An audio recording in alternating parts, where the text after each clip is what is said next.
We're joined today by Peter Bhatia and Anjanette Delgado from the Detroit Free Press, and you can see them both waving to you. These are friends of the program. Anjanette's an alumna of the program. Peter's taught these programs in the past. If I could recite the CVs for both of these journalists, but that would take our entire time. These are highly decorated people, great human beings on top of it. And the reason I asked them to visit with our groups today is that they're masters of strategic thinking and planning. And you see that in the product outcomes of the Detroit Free Press. You see it in the great journalism. You see it in the great work of the teams there. You see it in the ways that they're reaching different corners of their community. It just, they're, by any measure, qualitative or quantitative, the Detroit Free Press is an incredible operation. And it's top to bottom that way, but it does start at the top. And that's why I've asked Peter and Anjanette to come and visit with us today. I think this topic of strategic thinking and planning is timely for this group. You're all working on your professional development plans. You're thinking about the management task that you want to become better at. You're thinking about the leadership challenge that you want to sharpen. And so I thought maybe you would be able to pick these folks' brains a little bit and hear how they think about it. So Peter and Anjanette, in visiting with both of you this morning, I know that you've got some talking points that you want to share, but you also want this to be an open discussion as well. So I can sort of watch the chat and interrupt at times politely, of course. But if I may hand it to you two to sort of get us started, that would be wonderful. All right. Excuse me. Hi, everyone. Sorry, I made the mistake this morning of, because I'm leaving town tomorrow, I made the mistake this morning of cleaning out the vacuum. And I've been sneezing and coughing ever since. We have a 6-pound furry Chihuahua, and there was more fur in the vacuum cleaner than he weighs, I think, by the time I cleaned it out. So, oh, Mackenzie, that's a Northwestern shirt. I like it. Yeah. Well, it's really great to have this opportunity. I mean, I think I say a lot about the Free Press that it isn't as much about the leadership as it is about the people that we work with. Anjanette and I are blessed with working with an incredible staff, really talented professionals, really dedicated to the task at hand.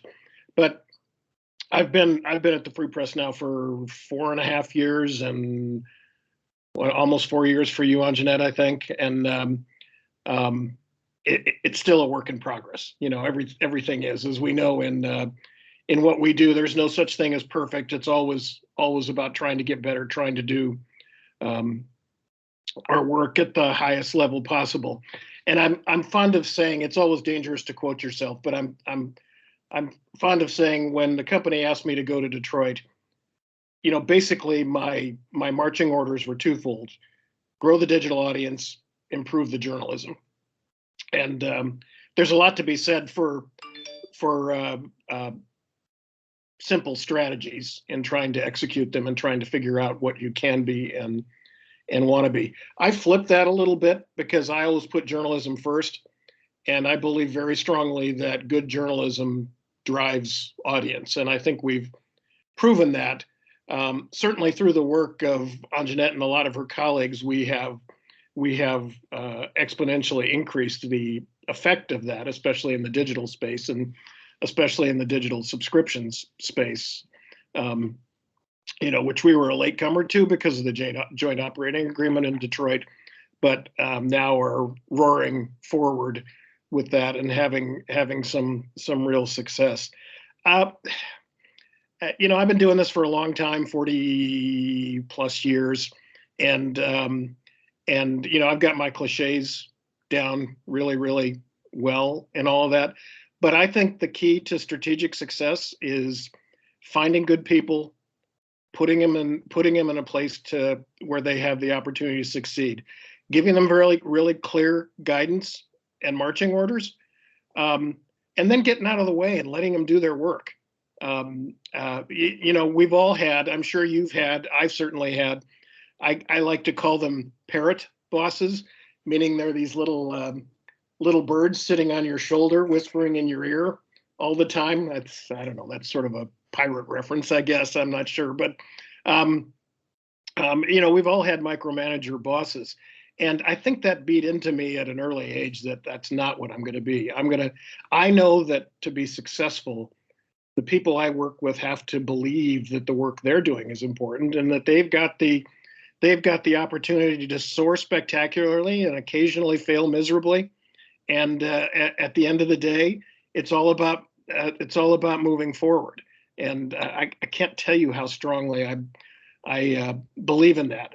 As somebody who's loved being a hands-on journalist, I don't do a lot of that anymore. Although we've been shorthanded, so I'm actually running a couple of reporters right now, but which is a joyful experience for a longtime editor to actually get their hands dirty again. But I really trust the people I work with. I put them in those jobs because I believed in them, and I've told them that. And I've told them that go forth and do great things. And when you adopt that kind of attitude, it really gives people the opportunity to do amazing things. And I think has pushed our staff and pushed ourselves to a higher level of journalism, and to being kind of fearless about trying things that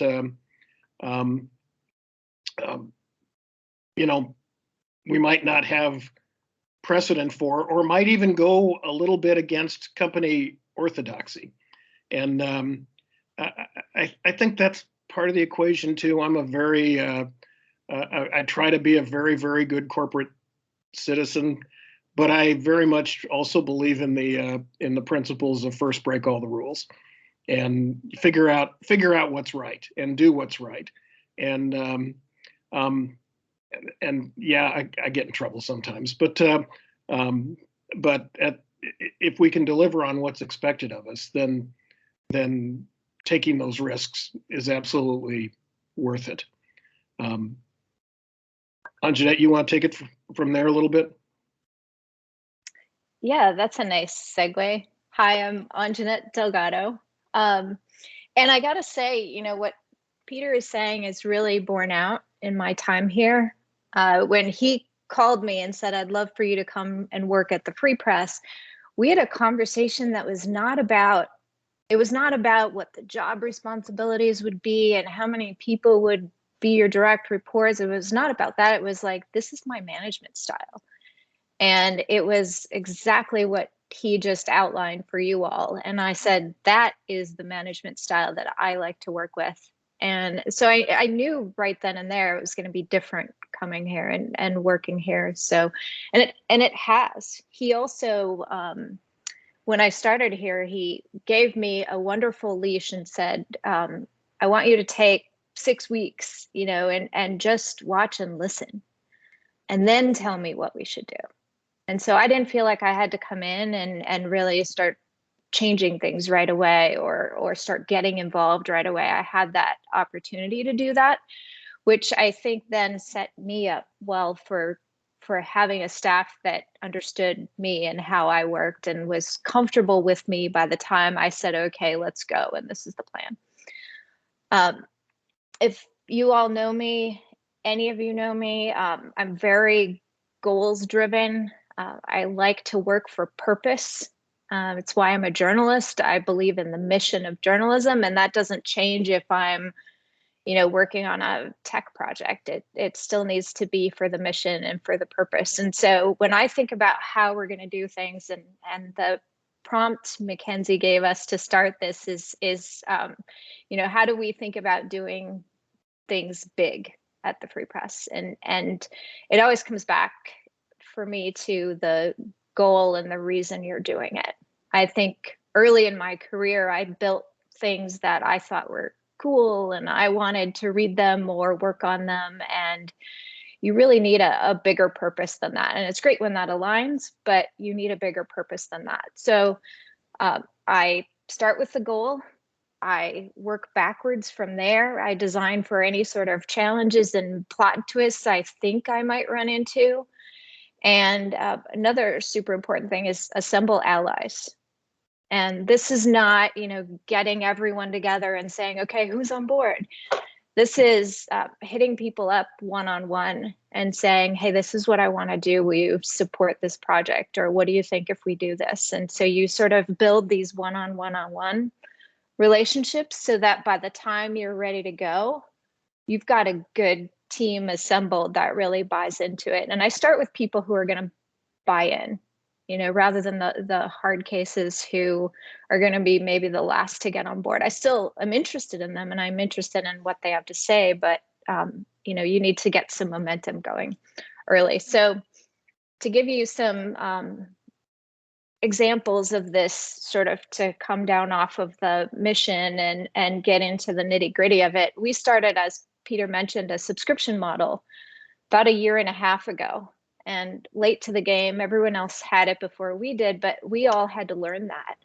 And we had to do it in the middle of a pandemic with no chance to really get everyone in the same room and talk it through. So we're talking about the mission, right, is sustainability, noble mission. Everyone buys into that. That's fantastic. But now we're talking about culture change. And we're talking about motivational change. So if I work at the Free Press and I'm a reporter, I'm used to getting 20, 30, 40,000 page views. I can get 100,000 page views on a really good story. Like, those are giant numbers. And now you're going to try to motivate me with ones and twos and fives and tens. And that was really difficult. And so we figured out in that case, got the allies together, talked about what we needed to do. We changed some routines, built that motivation into our meetings and all sorts of things. That's the thing we celebrate. And we really worked from there. But I couldn't have done it without building a team of allies, because we just couldn't get in there and talk to everybody all at once. And honestly, Peter knows this, I couldn't do it myself. There's no way I could have done that myself, because then I would be, which I was at the beginning, sitting there in a Zoom room or a Teams room saying, okay, what are we going to do for subscribers today? And that most clearly doesn't work. And another one that I want to talk about is we started an audio team here at the Free Press, and I love working in audio, and it's a really interesting space. But the whole point in developing an audio team here was that if we look ahead to, 5 years, 10 years, 15 years, 20 years, however it may be, right? I don't have a crystal ball, but if we look at this future where we may not have screens to look at and to read from, we might be getting our news just in the ether by hearing it. We might be talking to different things and they answer us back, but it's more and more moving to a voice world. And that's why we started an audio team at the Free Press. It wasn't because we wanted to make a podcast. We make podcasts now, but that was the whole motivation, was get to that point where we're comfortable enough doing audio. So if the world goes in that direction, we're ready for it. And so then we back up and we say, okay, how do we get people on board? What do we want to do? We started with training. We secured some funding through Google to be able to do that sort of thing. But if our goal had been to make a podcast, I think, A, we're not doing ourselves any good overall, and B, we're missing the main point of doing that. So that's always been mission for me, is what are we looking for down the road? And it's, as a digital director at the Free Press, part of my job is not just to work on the journalism, but also to help with the skills of the staff. And so they all, we were part of table stakes at that time. If you remember, Peter, the survey that we did, the skills everyone wanted to learn. Audio was high on that list. And so if I hadn't had that going in, there probably would have been more resistance to that purpose too. So that kind of aligned pretty well. Yeah, that's great. Let me just ask, and Anjanette, did you have another example you were wanting to use right there, or can I ask a question at this point? You can Go ahead. Okay, and I want to invite everybody else, if you have questions, either speak up or put it in the chat. I'm kind of interested in, mission's a big thing, and our mission is pretty big. It's so we could fit a lot of things. How do we narrow it down? How do we? And this is a question for both Peter and Anjanette. Of the total universe of things we could do that serve our mission, how do we pick the right ones? And once we've picked them, how do we make sure they're big enough that if we do them well, they make us a real difference in our prospects, and that they're not, but that they're not so big that we, sort of get lost because they're just too mammoth to truly take on. So sort of a two-part question about making choices from an infinite set of possibilities and then scaling appropriately. Yeah, I think that's a really good question. In every place, doesn't matter if it's a, teeny tiny paper or a big metro or whatever, there are way more opportunities than there is capacity. That's just a given. And even in the so-called glory days of journalism, that was true. We like to think back in the day when we had tons of people and so on and so forth that we covered everything. Well, we didn't. There were always things getting set by the wayside, or set aside, or whatever the right way to say that is. So I think it's, part of it is taking the time to sort of be deliberative and say, okay, these are the things we really need to focus on. When I got to Cincinnati 6 or so years ago, opioids were devastating the community. And I went to the reporter who was covering the opioid pandemic part-time, and I said, why aren't you doing this full-time? It's a huge story here. And she said, I'd love to do it full-time. So it was kind of an easy, no-brainer decision. A lot of them are a lot harder. We said, okay, you're a full-time opioids reporter. A few weeks later, or maybe a few months later, Pointer calls and said, wow, this is this revolutionary thing. You've got a full-time opioids reporter. And I just sort of chuckled and said, well, if you were in Cincinnati, you would have absolutely no question that this needed to be done, because the weight of that problem on Cincinnati and Northern Kentucky was devastating, and still is, of course, across the country. So part of it is listening, asking, figuring out what matters, and then translating that into journalism that has impact. Of course, now we impact has sort of several bullet points behind it. Digital subscriptions is huge, audience is huge, but the traditional, if you want to call them that, bullet points of impact, of causing change and so on and so forth, I think are still really, really important. Yeah, some of it's common sense, but some of it is really, coming into Detroit, I knew a fair amount about Detroit, but I didn't know a lot. I knew it was in the American League. I knew the Lions were terrible.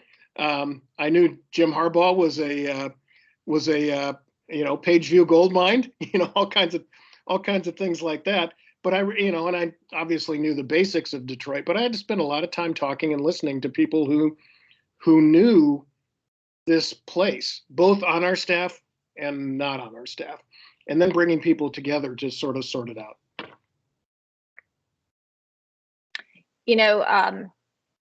I think about, so Peter's mission is really, big picture, broad newsroom. And then I think about my role within that, and how do I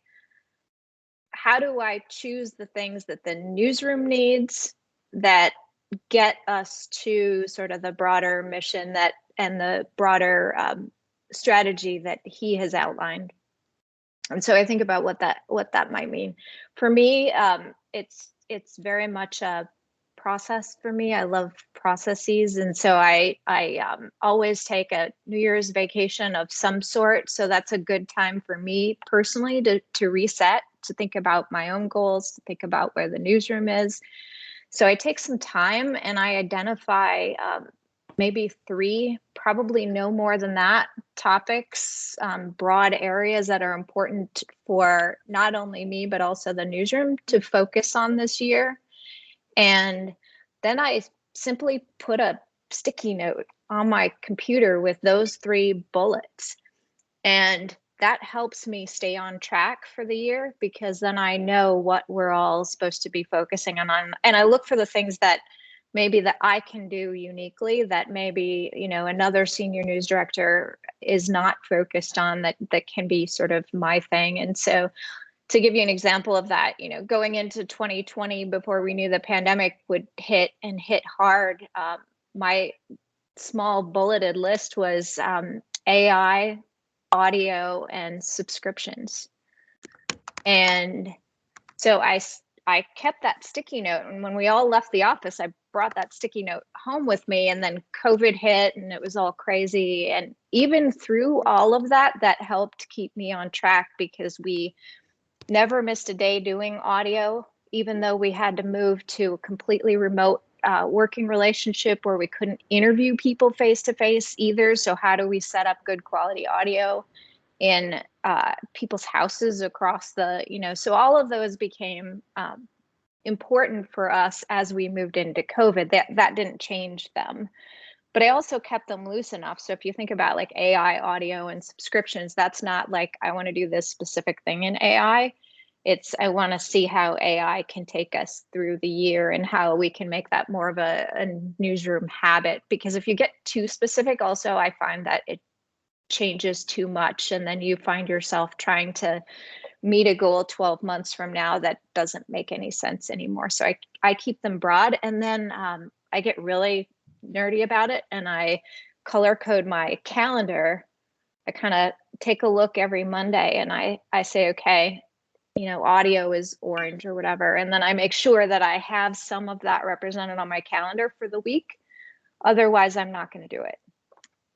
Calendar drives everything. And it's so easy to get sucked into everyone else's meeting. And I have to make sure that audio and AI and subscriptions are still a focus. So that's how I do it. Yeah, and I don't think, Anjanette, you're suggesting everybody has to go to a color-coded calendar system, but rather that everyone have a system that works for them to maintain focus. And maintaining focus is only helpful if you've chosen the right things to focus on in the first place, right? Yeah, absolutely. Absolutely. And, that takes a lot of reading and listening and doing everything that Peter talked about at the beginning. Well, let's talk about, we could talk about strategic planning and execution at a story level or at a beat level. And we've mentioned a couple of those things. Nick's got a question about that in particular. But before that, I want to go to Brenna's question. And Brenna, do you mind turning on your microphone and putting your own voice to it? Yeah, sure. I'm just thinking about, and it sounds like maybe the answer is as simple as a Post-it, but day to day in the midst of all the craziness of what we do, how do you commit and recommit your focus to those big challenges? How do you bring yourself back to that at the end of the day or the beginning of the day? How do you keep yourself accountable? Yeah, I like that question. I mean, I think it's for me, it's just because like all of you, we get pulled into this meeting or that meeting on this topic or that topic, or there's another story that needs to be edited, or there's a story breaking, or there's a crisis of some sort that needs attention. And I think it's really important that that we make sure we build into our day time to sort of stop and think about, okay, I've been running around doing tasks all day. What have I done to serve the larger goals? And just make a conscious effort stop and think about that. Our lives are frenzies all the time. You know, I see there are reporters on the list here too. You know, I mean, sources are calling it at hours. Editors are, you know, wanting to know where that story is.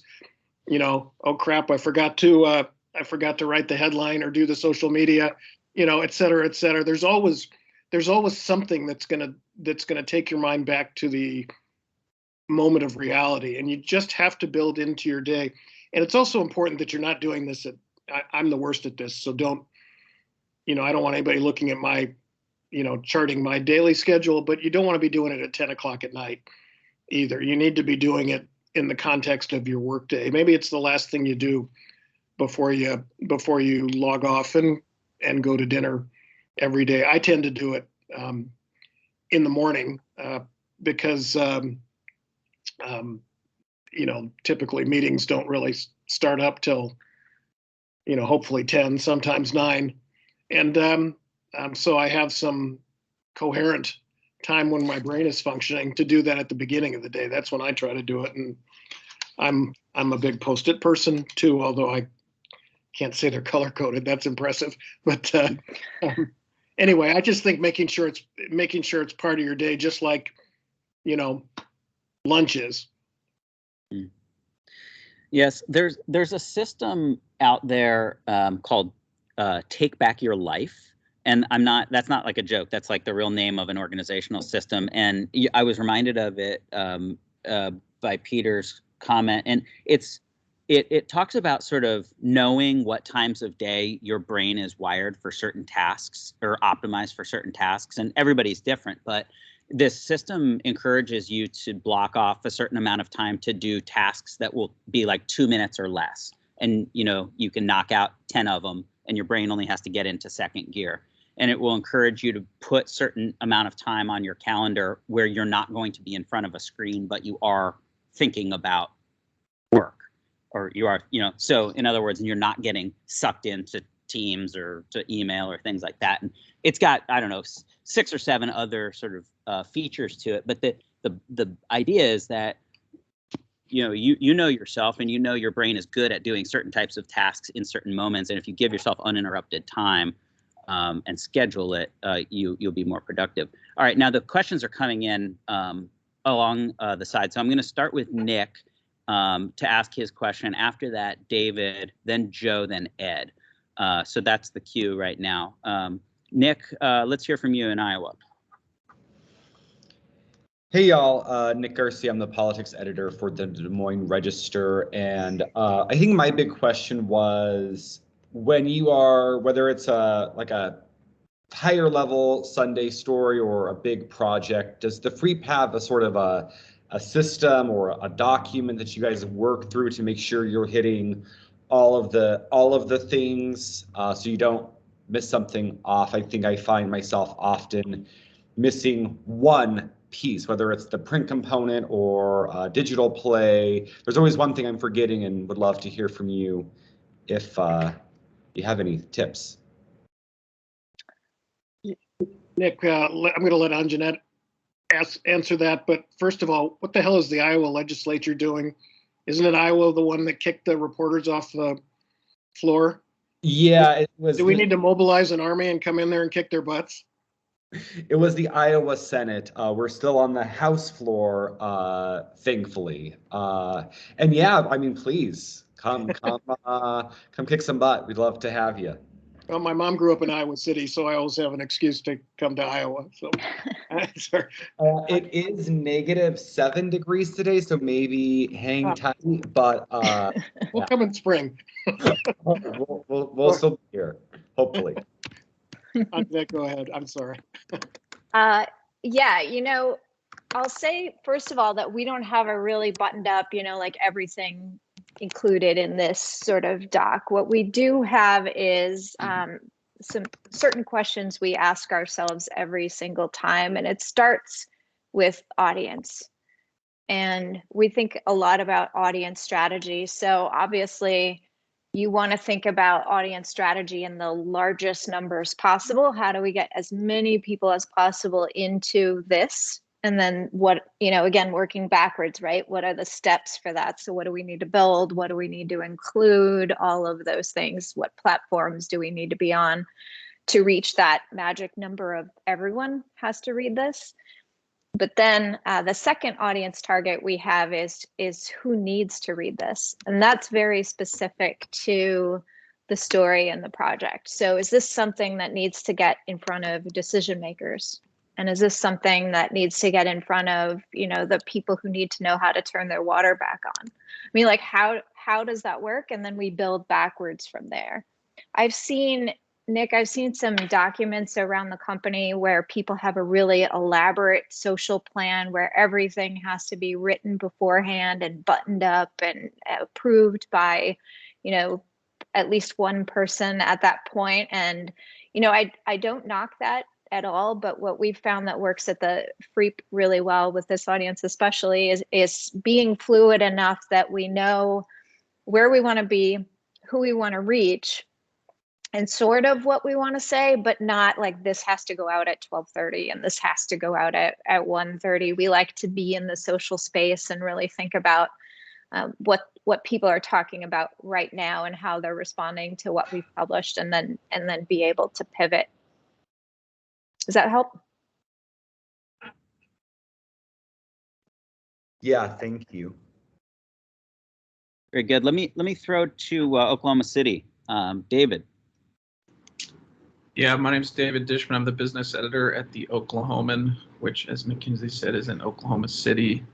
We like to name our biggest newspapers after the state and our biggest cities after the state. It's very straightforward here.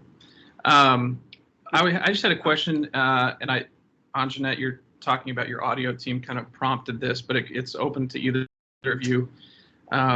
When you embark on these new endeavors, how do you successfully create buy-in from staff members and cast good vision for something that maybe some may see as, why are we doing that, or what's going on, or what is even the need? Those who don't possess the same sort of forecasting abilities as you're thinking about, 10 or 15 years down the line. I think part of it is just being relentless and communicating it. And also as you get people with buy-in around whatever the project is, it's important that it not just come from me or from the top editor. It's kind of like when we were kids and our parents would be, telling us over and over and over not to do something. And then we'd be over at our friend's house and their parent would say, don't do that. And then, all of a sudden it mattered because it wasn't your parents, it was somebody else's parents. It's an imperfect analogy, but you get what I'm saying. I mean, it's being clear, communicative, and relentless about it. Because, human beings are human beings. Sometimes it takes multiple iterations of explanation before people really understand what it is you're trying to accomplish. And you're still, newsrooms are collections of free thinkers, and you're never going to get everybody on board 100%. But I do think, and of course it's exponentially more difficult the last 2 years since we're not in the room together and you can't just sort of walk out and bend somebody's ear. But I do think it's really, really important to be very clear about what we're trying to accomplish. If somebody disagrees, that's cool. That's fine. We're better for the conversation, and maybe what they have to say makes whatever we're talking about, a topic area, a coverage strategy, that much better. Because the more voices, the better, typically. But I do think that the key is just trying to be really, really clear and explaining, because most people, in any newsroom, you've got a third that will willingly go along with anything. They just want to be led. There's a third who will buy into it if you can convince them that the greater goal is being served. And then there's a third that's going to be cynical about anything and everything. And if you get a few out of that third, great.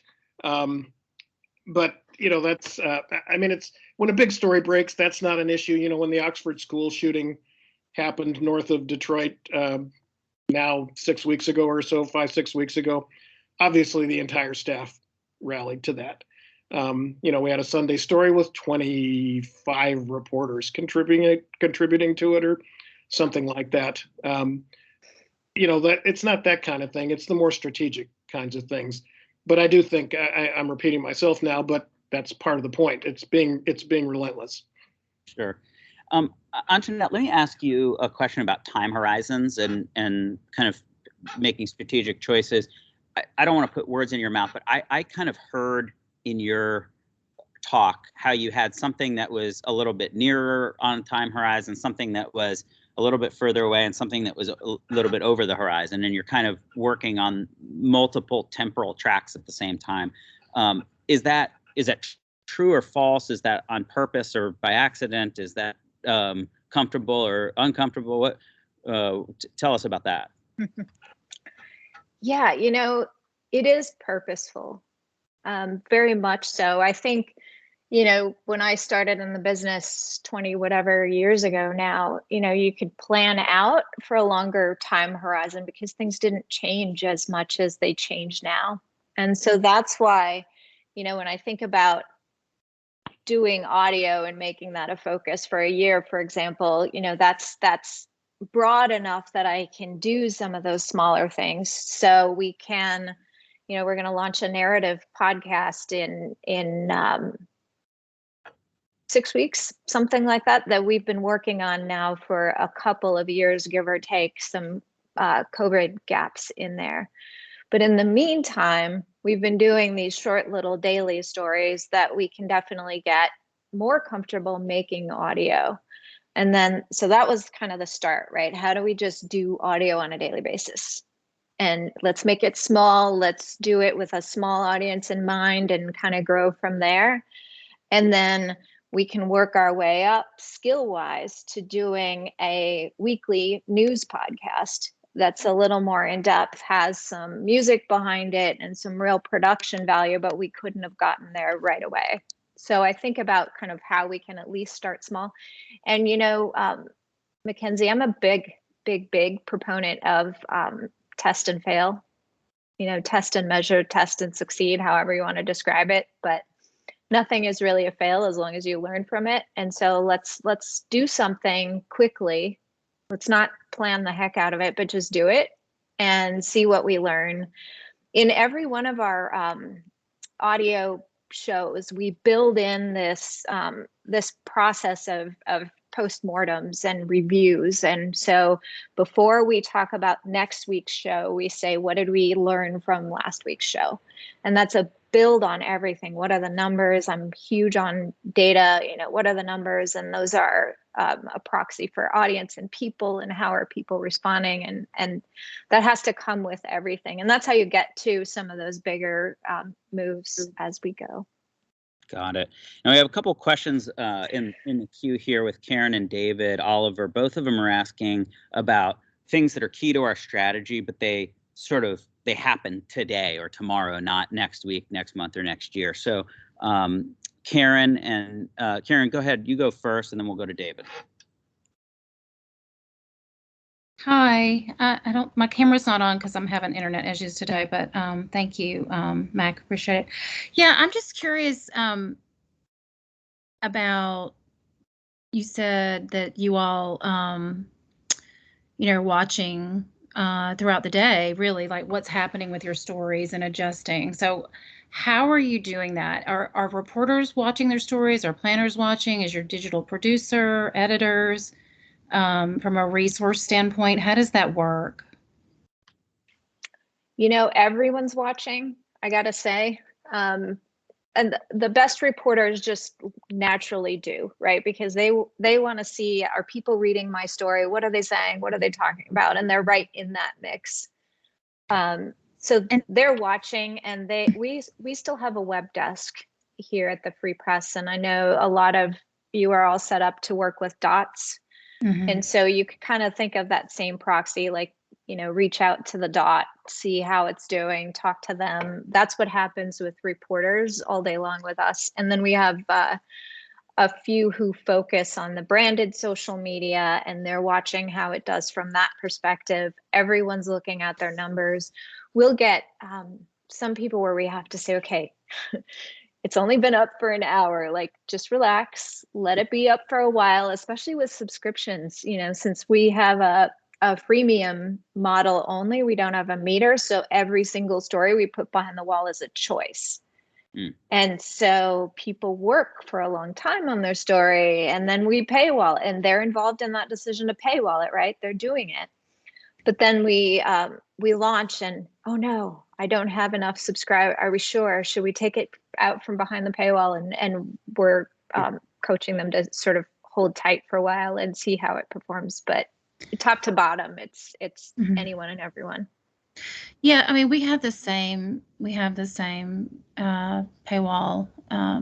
setup, and I find the same thing that 3 hours after a story is posted, reporters are really anxious. They're not getting a lot of views. But so how do you adjust for that if you feel like something that's premium isn't getting the traction that you want? So we look at the story, and we look at where it's being played and where the traffic is coming from. Those are a lot of the different things. And so if it's a story where we say, you know what, we probably shouldn't have paywalled that for X reason, either it's a resource for low income people, or it has potential for wide national reach if we remove the paywall. So we kind of say, okay, that's our gut check. Okay, no, we still think it should do well behind the paywall. So then we say, well, where's the traffic coming from? Is it coming from Google? And we need to sort of rethink how we're positioning that. Is it not coming from Google? And it should. Is it not coming from Facebook? And it should. But the Freep still has really good homepage audience. And so that's also a place where we look at how do we position it on the homepage, and can we rethink it?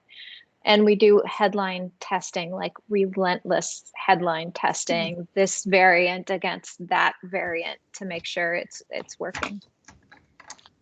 Thank you. That is really helpful. Thank you very much. It's great. And it's a segue to David Oliver's question as well, which has to do with overlapping subject matter. Go ahead, David.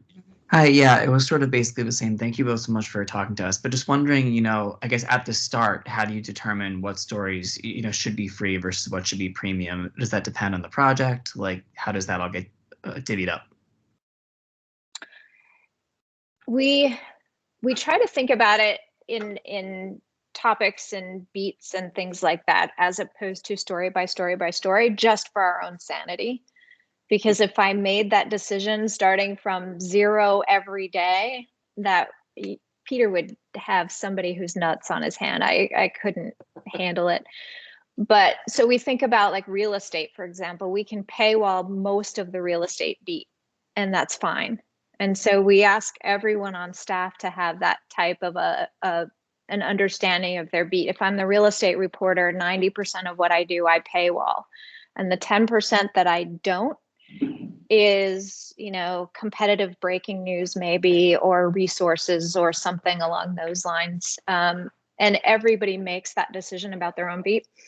But when it comes down to a story that we're really wondering about, pardon the noise in the background, when it comes to a story that we're really wondering about, it's not, did we invest a lot of time into it? Because that's not something that's of super amount of value to our readers. It's, would I pay for this if I were them? And that's the question I always come back to ask.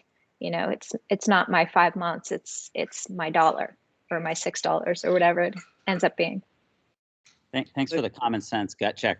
Oh, go ahead, Peter. You wanted to speak. Well, no, I'm just going to say, and one of the things that, we're very fortunate in Detroit that we have areas of coverage, but I think everybody does in every community, that we know are going to drive audience and subscriptions. Anything about the big 3 automakers, for example, in Detroit drives huge audience. Anything about our professional sports teams or Michigan and Michigan State sports teams drives huge audience.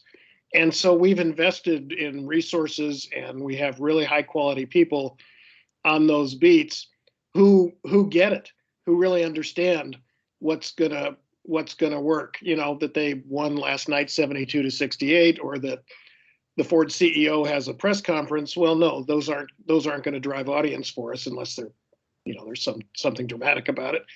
But the sort of insider stuff on Ford's electric vehicle strategy, or you know, why is this team not successful, or is successful?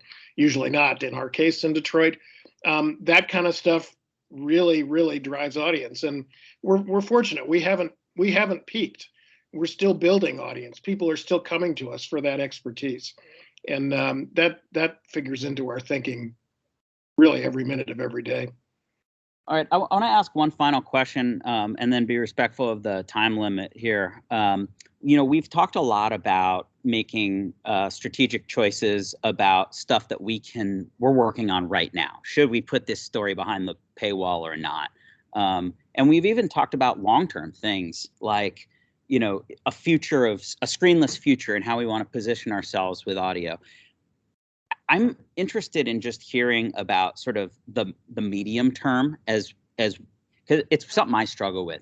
Where do we want to be 6 months from now or 8 months from now, and what should we be doing right now to prepare ourselves to win in that medium term range? So, Peter, Anjanette, you know, if I asked you that question, what does the Freep want to be? Bigger, better, newer, different 6 months from now than it is today? How would you start to analyze that question and make decisions and get ready and go? You know, Mackenzie, I think it's a key part of my job as the editor to be always thinking at least 6 months down the road. You know, we're at the beginning of the year. We're talking about priorities. We had a staff meeting, I guess it was yesterday, wasn't it, Anjanette? It seems like it was longer ago. But we had a staff meeting yesterday where I said, we have 4 full-time, in various capacities, state government political reporters. I said to people yesterday, we're going to move 2 people. We're not going to give them, you know, I mean, I'll ask for volunteers, but probably I'll end up having to move 2 more reporters to cover election 2022 in Michigan, because you know, we're one of those states where it's going to be completely crazy as we come up to the midterm elections. That's a simple operational kind of thing, but it's part of my job to always be thinking about, okay, what do we need to be doing content-wise downstream? What aren't we covering now that we need to be really concerned about? That's why we've got a life after COVID beat that we're delivering, that we're developing right now. Somebody to write about what life is going to be like when whatever normalcy is returns. That's not, you know, that's strategic and operational rolled together. Whereas in Anjanette's case, she's thinking a lot more about, you know, what the technology can do for us around AI and things like that. But the two mesh together into because at the end of the day, it's all about the journalism we're delivering. And I think that's so important. It comes back to the earlier point about finding time in the day to think about what really matters. Not the story that's in front of you, even though that's important and it's leading page 1 in the morning, but about what we need to be, because we have to keep, you know, the world is changing so fast, and journalism is changing so fast. So we have to be prepared. We have to have this sort of long-term view while we're dealing with our realities. Anjanette? Yeah, so, you know, while I'm reading about AI and you know, the screenless feature and all this other stuff, I guess what I'm always listening for is the thing that meshes with the thing that Peter is talking about. So when we talk about, for instance, he was mentioning this year's election. When we went into the 2020 election, he said to the newsroom very clearly at the beginning of the year, he said, I want to be able to, when this election is said and done, I want to be able to say the Free Press told the complete story of what happened during the election in Michigan. Simple, right?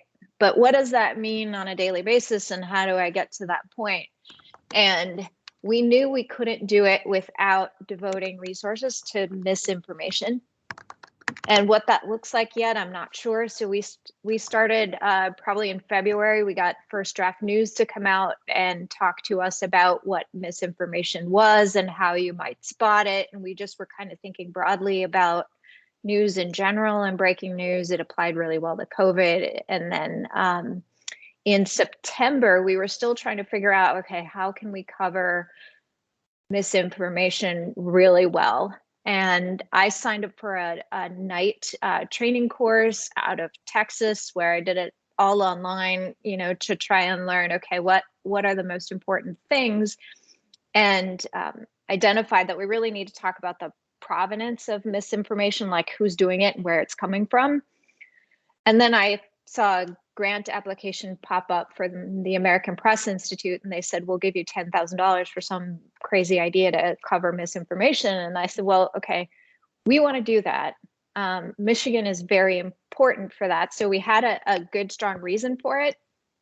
And I wrote a grant application that was simply, you know, we want a full-time reporter dedicated to this to look at provenance. And we got one. They just said, here, $10,000 to do it. We're not going to make you, you know, build crazy tech or do all kinds of weird things. Just cover misinformation really well in Michigan. And I think looking back on it, we could not have told the complete story without knowing that, for example, there was some UC Davis student all the way out in California that like signed up for the mission of finding dead voters in Michigan because he had the tech skills he thought to be able to do it.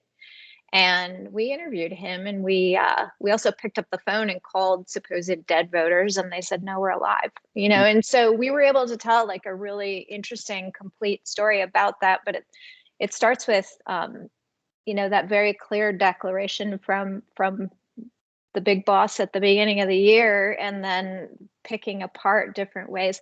And, you know, another thing too, my husband used to work at ESPN, and they had this phrase that sometimes you go down the road without knowing where the end is. And I think we're pretty good at picking out the road a lot of times, and being open to where the end is. And that's a real strength of the Free Press as well.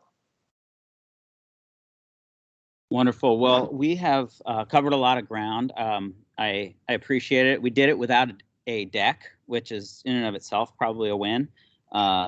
Appreciates you, Peter, and you, Anjanette, for your preparations, and for everybody for their questions. There's one or two other questions, and if you want to just track down Anjanette and Peter with those, you should do that. But we'll say goodbye now and thank you, and we'll look forward to reading more what the Freep's doing, and maybe that screenless future is closer than we think. So thanks for being ready for that. Thanks, everyone. Take care, everybody. Great to see you all. Thanks. Take care.